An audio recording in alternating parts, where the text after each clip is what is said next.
Hi, my darlings. Good afternoon. It is Tuesday, May 7th. One of my baby sister's birthday today. And then I want to talk about family. Relationships with mothers and daughters, and even sisters as well. Because there's been some stuff going on the YouTube streets with a mother and her daughters arguing in public online like cats and dogs. I don't believe that's good. A lot of damage has been done to put your dirty laundry out in public. It's not a good look. It's not a good look. Yes, we all go through some things. We all go through struggles. But you have to learn how to communicate effectively with each other. I never go to bed without telling my family I love them. I don't care if I'm angry, hurt, whatever. I think it's real important that you still say I love you. Because you never know if they're going to wake up, or you're going to wake up, or they're going to wake up the next day. So even if I'm angry, or hurt, I'm still going to say I love you no matter what. So let's talk about mothers and daughters. Of course, there's the trains in my neighborhood. Sorry about that, you guys. But mothers and daughters have been having issues since the beginning of time. I guess it's because they're both women. We're emotional, we're sensitive, and when you don't listen to hear, you're gonna clash. Mothers have children, daughters with different personalities than hers. And, you're not going to always agree. And just because I don't agree with you doesn't mean I hate you. Or that, what you're saying is not valid. It's not important. It is. But, people have their own different viewpoints about things in life. And so you should be able to communicate those thoughts effectively. But there's been some mothers who are jealous of their daughter's beauty. They're mad at the daughters because of the father. For what? Maybe their husbands want their daughters. Looking at the daughters. Or maybe the daughter is just a butthole. Maybe the daughter is just exhibiting spoiled behavior, rotten behavior, nasty behavior, having an attitude. She's just difficult to deal with. And, who knows what the reason is. But, I had an issue with my mom, and I never understood why. As I got older, I learned to, I always appreciated my mother. I always loved her, no matter what. But she was, and I hate to talk about it, but, I went through a lot with my mom. And I didn't understand what I did wrong except be born. I don't know if it's because I'm the main one who looked like my father and they had issues. But truth be told, they both loved each other until they both left this earth. And they were apart. They went on with their lives and everything. But they loved each other until they both departed this earth. So like I said, I had issues with my mother and I never knew what I did wrong. But I never disrespected her. I always sought her approval for love. And, things became traumatic for me. They became really traumatic, and I was like this emotional, I became rebellious. I'll put it that way. I didn't know that I was being rebellious then, but I became very rebellious. Ran the streets, experienced some things that I shouldn't have, opened Pandora's box because I was hurting. I was hurting for my mother's love. And a lot of daughters are hurting for their mother's love. They don't know what they've done wrong to make their mothers treat them the way that they do. But in the end, I'm not going to say in the end because my mom lived a long time afterwards. I exploded one day, and I think the way I exploded, it shook my mother into realizing what she had been doing to me, and she apologized. And so the door was open for healing. That door opened wide up, the floodgates opened up, and healing began. I never stopped loving my mother. I always did, and our relationship became so beautiful.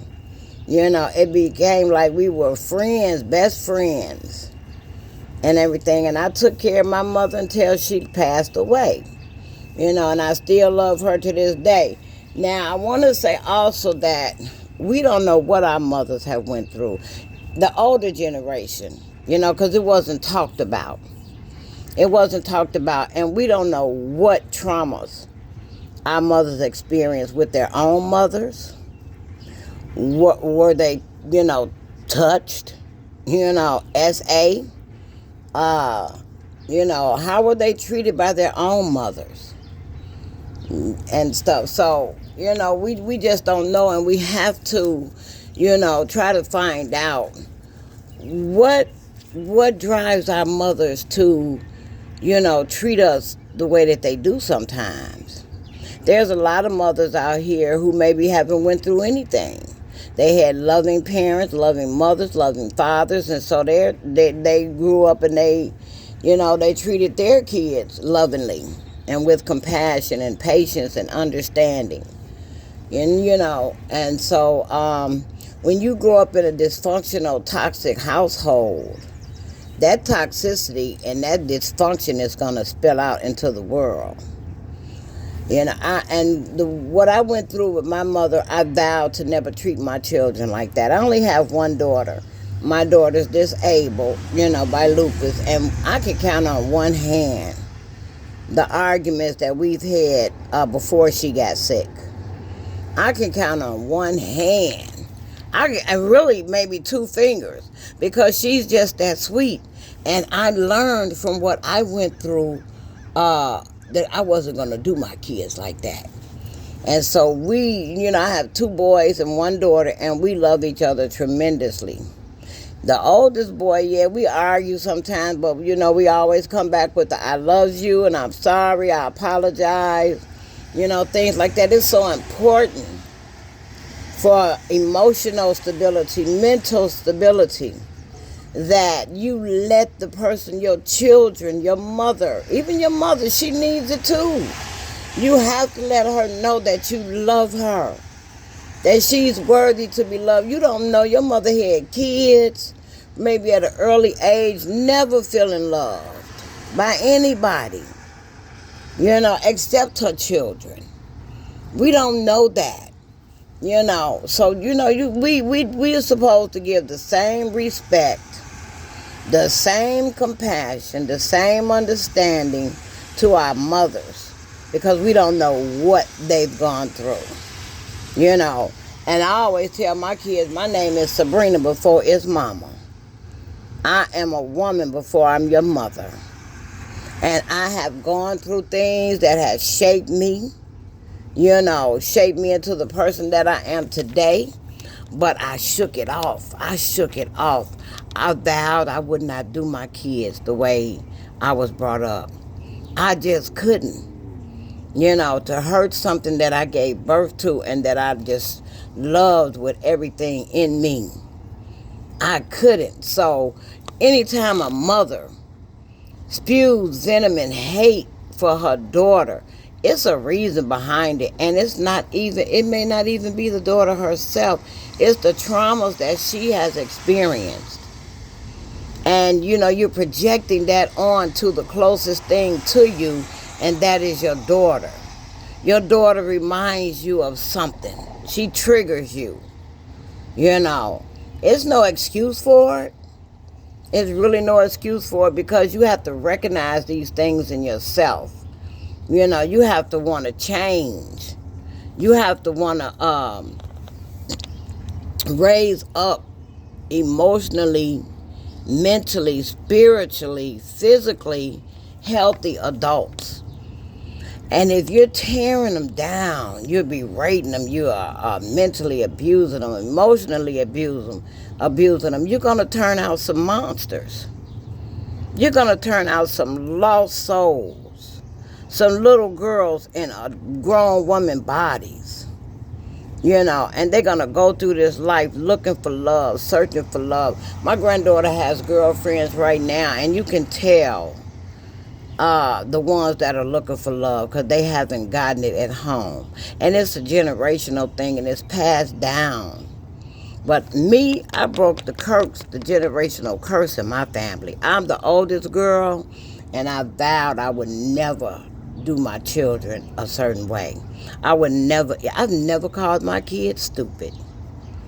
I would tell them stop doing stupid stuff, but I've never called them, you stupid this and you stupid that. Oh my goodness, that used to cut me deep. And why would your mother birth you and call you these names? Retarded, MFers, Bs. There's something that she is suffering from, some emotional, mental trauma that's unhealed in her for her to be able to do a child that she gave birth to. It's something unhealed in her. So,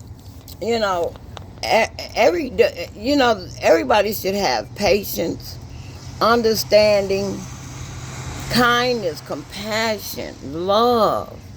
Listen to hear what your child is saying to you, your daughter is saying to you. You know when they're hurting. And if you're hurting, you can't even focus on the fact that they're hurting too. So, this is Mental Health Awareness Month. And I think everybody should take a page out of some therapy book, the Bible, and just try to heal. You are not your traumas. You are not your past. And we all need to grow up. There's little girls in a lot of us in grown women's bodies. There's a little girl in all of us. And I'm going to tell you something. I had therapy once. And it was a lot of women there. And the therapist said, we were meditating, played this soft, soothing music. And she said, I want everybody to go back to a time when you were a little girl. And you were hurting. You were scared. Something like that. And nobody came to comfort you. Well, I'm telling all of you ladies right now, close your eyes. Think back to a time when you were hurting and you needed comforting and nobody came. Pick that little girl up right now. Hug her. Tell her you love her. And let her know that it's okay today. It's all right. Nobody can hurt you anymore. Okay? And that starts, oh my goodness, I'm telling you, when that was over, every woman in there was crying. Every woman in there was crying. I remember giving men saying, I know nobody has probably ever hugged you. And I hugged maybe 3 to 5 men, and they all broke down in my arms crying. So there's a lot of unhealed traumas in the black community especially. A lot. I'm not going to say we're the only ones, but there's a lot in our communities. A lot of traumas. And so just do that exercise. Go pick that little girl and let her know you love her. It's okay today. And I just want to say I love you guys too. Thank you all for listening. I hope that you like and share this video. Subscribe to my channel, Sabrina Thoughts of Love. I'm bringing to you the best of me. Okay? You guys have a wonderful day. Bye.